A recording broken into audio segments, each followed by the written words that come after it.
अखरी मोती जड़ के आया सोचां दे विच कड़ के आया अखरी मोती जड़ के आया सोचां दे विच कड़ के आया ते रुखा हुण ते सीने ला ते सीने ला रुखा हुण ते सीने ला लै धुप्पां दे विच सड़ के आया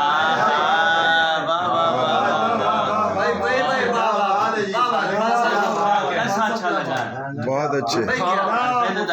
इरफान फिर यार शेर सुना फिर रुखा हुण ते सीने ला लै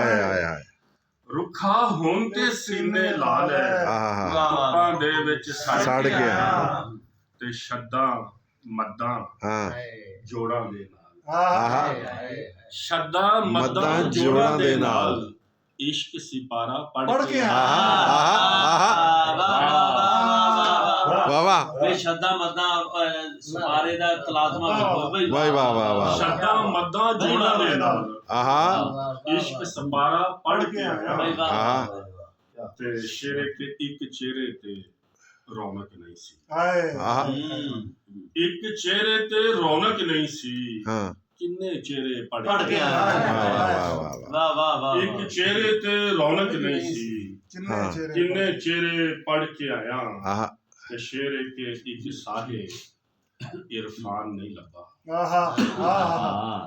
एक साहे इरफान नहीं लब्बा पौड़ी पौड़ी चढ़ गया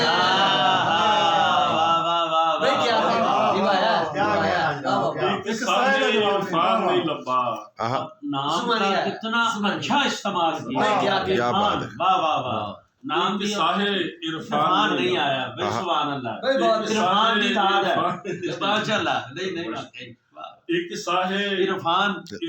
नहीं लब्बा मैं अंदाजा करो है पौड़ी पौड़ी चढ़ के आया सुभान अल्लाह।